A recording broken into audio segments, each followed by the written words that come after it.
महाराज जनक जी कहते हैं कि राम धर्म के मूल हैं और ये भरत भक्ति के मूल हैं। दोनों ही मेरे प्रमाण हैं और दोनों ही अपने अपने मार्ग पे सत्य है। मैं किसको क्या कहूं? कहा कि मैं कुछ नहीं बोल सकता, गुरुदेव आप मेरे कुल गुरु हैं और आप इस कुल में श्रेष्ठ हैं, आप ही कुछ बोलो।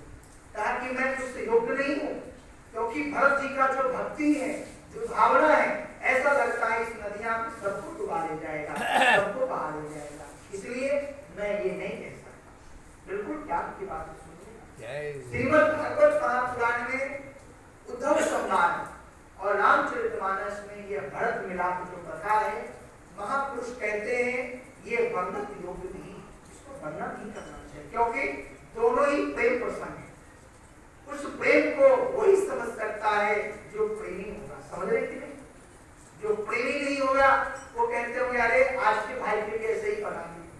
इसलिए इस कथा को ज्यादा महापुरुष कहते हैं, गुरुजन कहते हैं कि ये अनुभव का विषय है। जब तक आप ज्ञानी नहीं बनोगे, वेद वेदांत उपनिषद को नहीं जानोगे, तब तक यह दोनों कथा आपको चलने नहीं पड़ेगा। इसलिए इस कथा को ज्यादा विस्तार नहीं करना चाहिए। जैसे लोग करते हैं, ठीक है। यहाँ पर अनेकों प्रकार के प्रश्न हुए। बाद में कहते वशिष्ठ भगवान कि मैं तो एक ही विनती करूंगा भरत भैया से कि भरत भक्त का अपना बात तो स्वयं रखना चाहिए, इसके पास प्रभु के पास। भरत जी सबको निष्कर्ष देखते हुए भरत जी एक ही बात कहते हैं कि जय विधि प्रभु प्रसन्न मन होई, करुणा सागर कीजिए सोई। हे प्रभु आप किसी का बात मत मानिए, जिसमें आपका चित्त अथवा हृदय प्रफुल्लित हो आप वो काम। यह बात सुन करके राम जी के नेत्रों में, राम जी के नेत्र सजल हो गए, अश्रु बिंदु की नदियां बहने लगी कि भाई हो तो तुम्हारे जैसा भरत मैं जानता हूं, तुम महात्मा, तुम संत हो, तुम धर्म के मूल। हृदय से लगा लिए और कहा कि मेरा निवेदन है भरत भैया, मैं आपके बात को काटता नहीं। आप 14 वर्ष के लिए मेरे राज्य को संभालो और 14 वर्ष के लिए मैं पिताजी का वचन को संभालता हूँ। पिताजी का वचन भी रह जाएगा और सूर्य वंश का जो शान आन बान है वो भी रह जाएगा, कीर्ति भी रह जाएगी और धर्म भी बच जाएगा। समझ रहे हैं?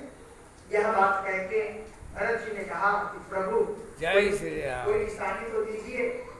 तो अभी लोग तुरंत उन्होंने भगवान ने चरण पादुका का आविष्कार किया, चरण पादुका पर अपना चरण रख दिए और कहा जाते जाते कि भरत तुम्हें कोई कष्ट होगा, तुम्हें कोई राजनीतिक में संशय होगा, इसी चरण से पूछना, तुम्हें भरत जी भैया उस चरण को, उस चरण पादुका को सर पर उठा करके और क्या अवध चलो रे मेरे अवध बिहारी, अवध चलो रे मेरे अवध बिहारी, अवध चलो रे मेरे अवध बिहारी,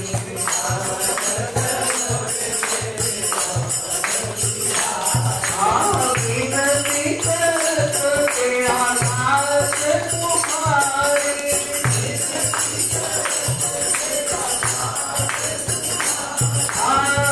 विनती करते आकाश तुम्हारी,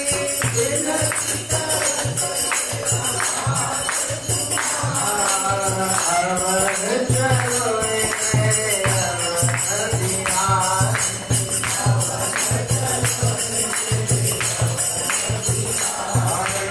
अवध चलो रे मेरे अवध बिहारी।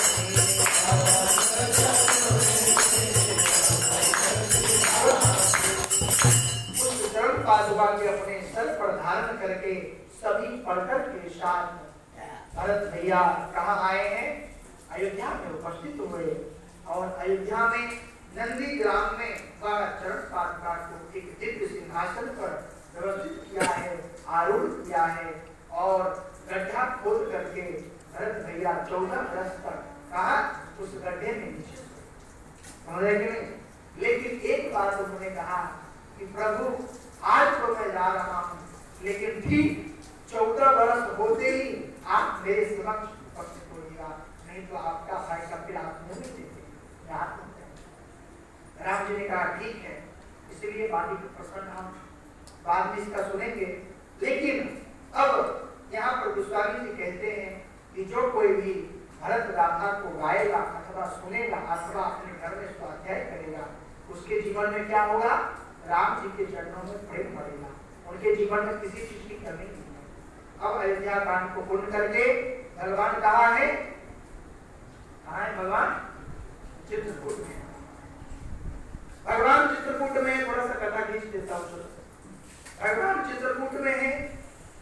भगवान के प्रभाव देखने के लिए कौन आया है? इंद्र का पुत्र जयंत। भगवान चित्रकूट में आज बहुत प्रसन्न है और अपने हाथों से भगवान गजरा बना करके मां जानकी जी के केस में कूद रहे हैं। और कूदने पश्चात मां जानकी जी के गोद में भगवान अपना सर रख करके अनेकों प्रकार के जो पति पत्नी का जो प्रेम है वह प्रेम का प्रश्नोत्तरी चल रहा था। भगवान प्रेम की विधा कर रहे थे। उसी बीच में जयंत आ गया, इंद्र का बेटा। क्या देखने के लिए? भगवान का प्रभाव देखने के लिए। वाल्मीकि रामायण में तो ऐसा लिखा है कि जानकी मैया के कंधों में उन्होंने चोट मारा और गोस्वामी जी कहते हैं पैर में चोट मारा। चोट मारने के बाद क्या हुआ? लहू निकल गया। भगवान ने वहीं से, यहाँ पर बहुत ज्ञान की बात है कि हमारे जीवन में भगवान यदि मेरा प्रभाव अच्छा बनाया है तो हमें क्या बनना चाहिए? स्वभाव अच्छा रखना चाहिए। समझ रहे कि नहीं? यहाँ कहते हैं सरल सबल साहेब रघुराज। भगवान जैसा सबल कौन है और भगवान जैसा सरल कौन है संसार? वो कहते हैं ना आज के टाइम में वो ऊंची दुकान है ना कहावत। हमारे संसार में हमने बहुत ऐसे लोगों को देखा है, आप भी जानते हैं, उसका नाम बड़ा है लेकिन दर्शन छोटा है कि नहीं? अभी भगवान ने आपको किसी कारणवश आपको सबल बनाया है तो आप जीवन में सरल होना सीखिए। इस धरती का सबसे बड़ा काम है ये, क्या है? सरल होना। इम्पॉसिबल समझिए, बहुत ही क्रिटिकल यह जीवन होता है, सरल बनाना अपने आप को, सरल होना। समझ रहे कि नहीं? इसीलिए आपसे तो यही निवेदन करेंगे कि अपने आप को क्या बनाइए? सरल बनाइए जितना हो सके। अरे भाई किससे लगे? किसको बताए मैं इतने धनवान हूँ, इतने बलवान हूँ, इतने ज्ञानी हूँ? किसके बताए? किसको बताए? परमात्मा जानता है ना, मेरे माता पिता जानता है ना, मुझे मालूम बस हो गया। और क्या किसको बताना? इस संसार को बताना है। इसलिए सबल बन। भगवान ने धनुष चढ़ाया, प्रत्यंचा चढ़ाया और ब्रह्मबाण को छोड़ दिया। इसके पीछे जयंत के पीछे। जयंत तीनों लोकों में घूमा, ब्रह्मा जी के पास गया। ब्रह्मा जी ने कहा इस ब्रह्म बाण से मैं भी नहीं बचा सकता। भाग के गए वैकुंठ में, क्षीर सागर में। वहां भगवान हरि के चरणों में प्रणाम किया। त्राहि माम प्रभु रक्षा करो, प्रभु रक्षा करो। क्या बात है? कहा मेरे पीछे ये ब्रह्म बाण है। अपनी बात नहीं बता रहा है क्यों ब्रह्म बाण पीछे लगा है, लेकिन कह रहा है मुझे बचाओ। हरि ने कहा कि मैं भी कुछ नहीं कर सकता। बाप बाप करके भागे कहा? कैलाश में। भगवान महादेव के चरणों में गिर पड़े। कहा कि गुरुदेव आप ही बचा सकते हैं इस ब्रह्म बाण से। भगवान महादेव कहा मैं भी नहीं बचा सकता, यह भगवान राम की बात है, ये जब चली है तो कुछ न कुछ तो अथवा जरूर होगा। लेकिन मैं तुम्हें बचाने के लिए एक उपाय बताता हूँ, बिल्कुल ध्यान से। कौन सी उपाय?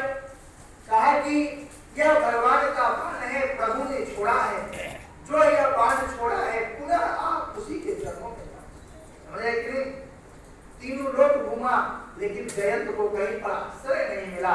भाग के आए कहा चित्रकूट भगवान के चरणों में विलाप करने लगे कि गुरुदेव आपका मैं प्रभाव देखने आया था, लेकिन मैं समझ गया कि आपका प्रभाव कैसा है, मुझे माफ कर दो। राम जी ने कहा कि आए हुए, कहा गया यहाँ पर शास्त्र में, कोई चरणों में यदि माफी मांगे फिर उसको माफी करना चाहिए। समझ रहे कि नहीं? लेकिन राम जी कहते हैं क्या कि जयंत तुमने इतना बड़ा अपराध किया है। भगवान महादेव को कहते हैं कि इसको बंद कर देना चाहिए, लेकिन भगवान दयालु है, कृपालु है, करुणा सागर है। भगवान ने कहा जयंत मैं तुम्हें मारूंगा तो नहीं, लेकिन ये जो मेरा ब्रह्म बाण है ना, यह तुम्हें कुछ न कुछ तो पीड़ा जरूर पहुंचाएगा। क्या पहुंचाएगी प्रभु? चलो ठीक है, तुम्हारा आंख फोड़ देगा। एक आंख फोड़ दिया जयंत का, और जयंत फिर अपने रूप में आ गए, अपने पिता के घर गए। तो प्रेम से बोलिए भक्तवत्सल भगवान की जय। तो उन्होंने क्या कहा कि अब ये पीड़ा तुम्हें जिंदगी भर के, इसीलिए जिंदगी भर के लिए पीड़ा है। समझ रहे कि नहीं? कौवा को एक आंख से नहीं दिखता, समझ रहे हो ना? कौवा को एक आंख से नहीं, उसी का स्वाद वाला है। तो इसलिए आप परमात्मा को देखिए कितना कृपालु है, कितना करुणा सागर है। इसलिए आइए एक भाव के साथ कथा को करें, कथा करें प्रसंग तो ठीक है। चलिए भाई कथा ही करते हैं, भजन फिर कभी आगे। भगवान वहां से आगे बढ़ते हैं, कहां जाते हैं बताओ? भगवान जाते हैं कहां पर? अत्रि ऋषि के आश्रम में। अत्रि ऋषि की जो पत्नी है अनसुईया, कौन नहीं जानता अनसुईया मैया को? अपने तत्पर के प्रभाव से अनसुईया मैया ने नदियों को, मंदाकिनी नदी को उद्गम किया। भगवान जाते हैं अनसुईया मैया के वहां, और वो अनसुईया मैया अपने शक्ति के प्रभाव से भगवान बालक को बालक बना देते। क्या बना देते हैं? वह कथा इस प्रकार है, बिल्कुल ध्यान से, कि ब्रह्मा विष्णु महेश तीनों लोग एक बार मीटिंग किए, तीनों देवता, कि भाई अनसुईया मैया का हमने बहुत सतीत्व के बारे में सुना है, इनकी साधना बड़ा प्रबल है, चल के परीक्षा लिया जाए। गए परीक्षा लेने के लिए, परीक्षा लेने के लिए पहुंचे, साधु का वेश बना करके कहा कि भैया भिक्षान दे, बिल्कुल ध्यान से करना। कहा भैया भिक्षान दे, भिक्षान दे। अनसुईया मैया घर से आई निकल करके, और निकलने के बाद कहा कि बाबा क्या बात है? कहा मैया भूख लगा हुआ है, आप मुझे भिक्षा दीजिए। भिक्षा जैसे ही लेकर आए, कहा हम नहीं ले सकते। क्या बाबा भूख नहीं है क्या? अभी तो भूख से तड़प रहे थे, अब देने आई तो कह रहे हैं नहीं ले सकते। कहा कि मैया जो मेरा प्रण है ना, ऐसा कोई भिक्षा नहीं देता। क्या प्रण है आपका? आप मुझे बताओ, मैं दूंगी आपको। कहा कि मैं चाहता हूं कि निर्वस्त्र होकर के पहले तो भोजन बनाए, और भोजन जब बन जाए तो अपने गोदी में बैठा करके हमको अपने बच्चों का भोजन खवाए। यह बात सुनते ही भैया तो शब्द रहे, अरे भाई ये कौन सा संत है, ये कौन सा साधु है, ये कौन सा व्रत कर रखा है। लेकिन यदि मैं भिक्षा नहीं दिया तो मेरा गृहस्थ धर्म खत्म हो जाएगा। तुरंत उन्होंने पति का ध्यान किया है अनसुईया मैया ने, और कमंडल में से जल लेकर के हमारा 6 महीने के बालक, समझे ना? एक भाव बहुत अच्छा है। ओ माता अनसुईया ने डाल दिया पालना, ओ माता अनसुईया ने डाल दिया पालना, बोल रहे पालना। ओ माता अनसुईया ने डाल दिया पालना, माता अनसुईया ने डाल दिया पालना, बोल रहे देव करके पालना, बोल रहे कभी मेरे गति मैया, कभी लोरिया रे, कभी मेरे गति मैया, कभी मुख चुमे, कभी पालना चुनावे, कभी मुख चुमे, कभी बोली भारत की बेटियों से आज बड़ा पालना, भारत की बेटी बोल रहे करके पालना, बोल रहे इतना सतीत्व है इस धराधाम पर, मातृ शक्ति का प्रणाम है। इतने सतीत्व है कि पालक को पालक बना दिया 6 महीने। जब इधर भगवान तीनों झूलने लगे झूला में, तो ब्रह्मलोक में लक्ष्मी जी ने फोन घुमाया कि अरे भाई मेरे देवता 3 दिन से गायब है, ब्रह्मलोक में है क्या? बोले हमारा खुद का देवता 3 दिन से गायब है, हम किसको फोन करें? दोनों मिलकर फोन किया, कहा कैलाश में। कहा अरे माँ पार्वती जी, हमारे दोनों देवता वहां है क्या? बोला मेरे खुद के भोलेनाथ 3 दिन से गायब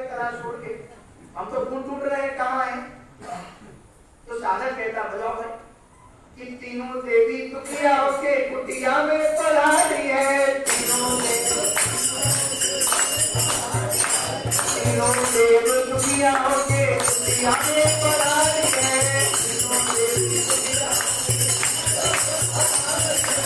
मैया हमें पति दे दो, विनती हमारी है, मैया हमें पति दे दो, हमारी है। तीनों देवी दुखिया होकर के कहाँ आई? अनुसुईया मैया की कुटिया में। कहा कि ये मैया मुझे पति दे दो। मैया ने कहा हमने पति का कोई फैक्ट्री खोल रखा है क्या? मैं कहा तुम्हारे पति? कहा ये जो बालक ढूंढ रहे हैं यही मेरे पति हैं।